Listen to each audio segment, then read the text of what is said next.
उससे कच्चे तेल की खरीद में एक और बड़ा रिकॉर्ड बना दिया है। नए आंकड़े बताते हैं कि दिसंबर में रूस से भारत का तेल आयात 6 महीने के सबसे उच्चतम स्तर पर पहुंचने वाला है। यानी भारत अब समुद्री रास्ते से रूसी तेल का दुनिया का सबसे बड़ा आयातक बन गया है। ये बढ़ोतरी उस समय कि इंडिया जो है उसने ज़्यादा ऑयल खरीदना शुरू किया है रशिया से। ये देखें, ये एक वो उसकी आ रहा है, India imports Russian oil rising again. ये नवंबर के अंदर जो है, अगर मैं इसको भी रिमूव करूँ, नवंबर 25 के अंदर इंडिया ने जो तेल खरीदा वो जून में भी नहीं खरीदा था, मई में जो है वो ज़्यादा खरीदा। जब वो कहते हैं कि पाकिस्तान बड़ा अच्छा किरदार अदा कर रहा है, कभी कह देते हैं कि पाकिस्तान का बड़ा अहम रोल है, कभी ऐसे ही कह दिया कि पाकिस्तान हमारा स्ट्रेटेजिक पार्टनर है। ये सारी बातें हैं जिनका असल में मानी कोई नहीं। अच्छा, यहाँ पे उन्होंने ये कहा भी अब डोनाल्ड ट्रंप जो है वो जाएंगे और हो सकता है कि अमेरिका की तरफ से वो ये साबित करने की कोशिश करें कि जी अब उन्हीं का राज है और उन्हीं की बात चलेगी। तो पाकिस्तान को भी थोड़ा सा संभल जाना चाहिए। वैसे तो ये और बात है कि इस वक्त इकोनॉमी के लिहाज से हम बहुत ही एक कमजोर मुल्क साबित हो रहे हैं और हो चुके हैं, लेकिन अगर इस वक्त भी थोड़ी सी अक्ल पकड़ ली जाए, और थोड़ा टफ टाइम तो रहेगा, लेकिन अगर पाकिस्तान अपनी अमेरिकन वहाँ पे, अब इंडिया जो है उन्होंने अपनी अमेरिकन क्रूड ऑयल भी परचेज बढ़ा दिया। ठीक है जनाब, और अब आप ये समझें कि जो 50% टैरिफ जो इंडिया के ऊपर हैं वो इन इफेक्ट है। अब रशिया से 25% हो गई है, कुवैत पे बढ़ गई। जो उन्होंने किया था, जो ट्रंप ने किया था, मूडी साहब जो हैं उनको फौरन पता चल गया है। एक तो इसने वो पाकिस्तान इंडिया का वो पाकिस्तान करते रहा, ब्रिलियंट पीपल, ब्रिलियंट ये वो, मैं उससे और इनको पीस ट्रीक दो। और हम दोस्तों, ट्रंप ने कल भारत को धमकी दी थी कि भारत के ऊपर और टैरिफ लगेगा यदि भारत रशिया से कच्चा तेल खरीदता है। और ऐसा खबर सुन के पाकिस्तानी बड़ा जश्न मना रहे थे कि अब तो मोदी जरूर झुक जाएगा और हमें रशिया से कच्चा तेल खरीदना बंद करना पड़ेगा। अब इससे क्या हुआ कि भारत ने ट्रंप की इस धमकी के ऊपर धमाका अपनी तरफ से कर दिया है। और खबर आई है कि द हिंदू अखबार की एक रिपोर्ट बता रही है कि भारत ने रशिया से कच्चे तेल की खरीद को कम करने की बजाय रिकॉर्ड तोड़ स्तर पर पहुंचा दिया है। और पिछले महीने में 77 लाख टन तेल भारत ने रशिया से इंपोर्ट किया है, जो कि पिछले 6 महीनों में सबसे ज्यादा था। और इस खबर से ट्रंप को भी जबरदस्त झटका भारत ने दिया है और यह बता दिया कि हम किसी के सामने झुकने वाले नहीं हैं। जो हमारे हितों के अंदर होगा, भारत वो डील अपने हिस्से में लेगा। कोई धमकी या टैरिफ भारत को रोक नहीं सकता है। और इस खबर से पाकिस्तानियों के भी तोते उड़े। कच्चे तेल की खरीद में एक और बड़ा रिकॉर्ड बना दिया है। नए आंकड़े बताते हैं कि दिसंबर में रूस से भारत का तेल आयात 6 महीने के सबसे उच्चतम स्तर पर पहुंचने वाला है।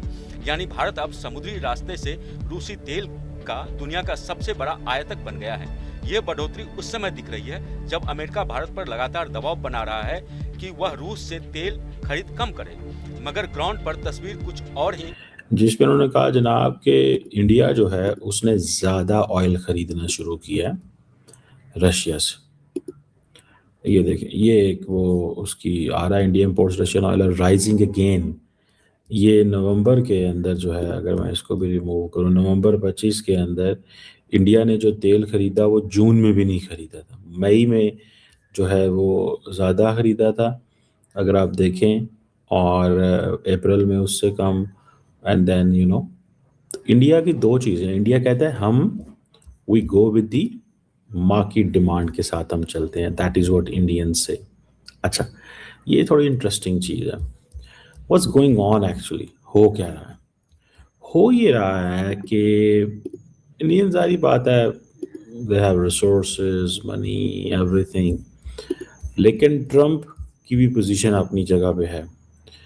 कहा यह जा रहा है कि अब जो डोनाल्ड ट्रंप ने जो उन्होंने किया था, जो ट्रंप ने किया था, मूडी साहब जो हैं उनको फौरन पता चल गया है। एक तो इसने वो पाकिस्तान इंडिया का वो पाकिस्तान करते रहा, ब्रिलियंट पीपल, ब्रिलियंट ये वो, मैं उससे और इनको पीस ट्रीक दो। और हमने सीज फायर हमने माना, ये मैं बिल्कुल नाकाबिले बर्दाश्त है।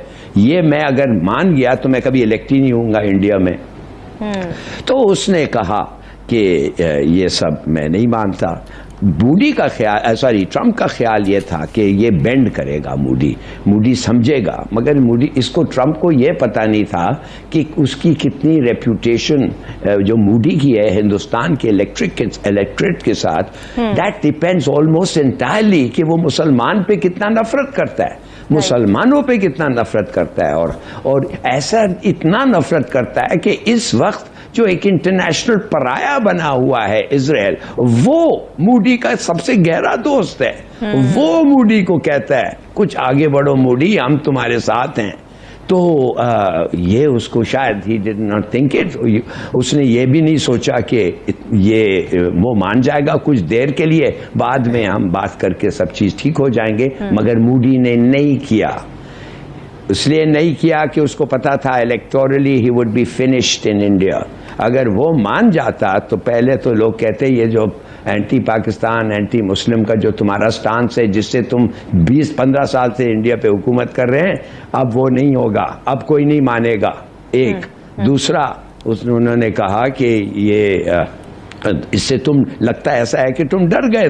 ये किस किस्म की दोस्ती है अमेरिका के साथ, जो अमेरिका हमारे पे लगाता है टैक्स तुम मान जाते हो। तो ही सेड नो। और ट्रंप जो उसके बाद जो कहा है, अच्छा चलो Moody for the moment he is lost, नहीं रह पा रहे। लेकिन ये जरूर है कि आप कुछ भी कहिए, लेकिन चाहे भारत की इकोनॉमी हो, चाहे भारत की फॉरेन पॉलिसी हो, उसकी तरफ अगर हम देखें तो काफी हद तक भारत अपनी फॉरेन पॉलिसी को इंडिपेंडेंट कर चुका है और करता चला आ रहा है। उसकी रीजन ये भी है कि हर जगह उनको जाकर जो है पाकिस्तान की तरह IMF या वर्ल्ड बैंक नहीं जाना पड़ता, या बार बार उनको डोनेशंस या लोन की जरूरत नहीं पड़ती। इसलिए भी शायद हम कह सकते हैं कि काफी हद तक जो है वो डोनाल्ड ट्रंप की जो कही बात है उसके ऊपर भारत को रिस्पॉन्स नहीं कर रहा है।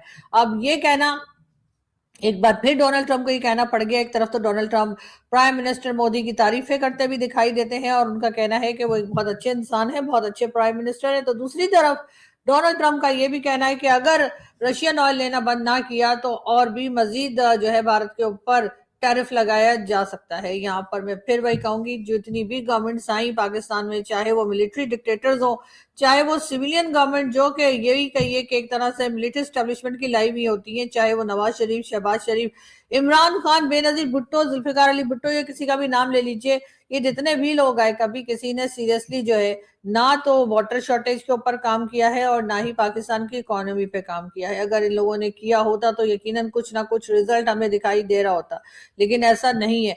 पाकिस्तान की इकोनॉमी दिन ब दिन खराब से खराब होती चली जा रही है और ऐसे में अगर हम ये कहें कि पाकिस्तान जो है वो एक तरह से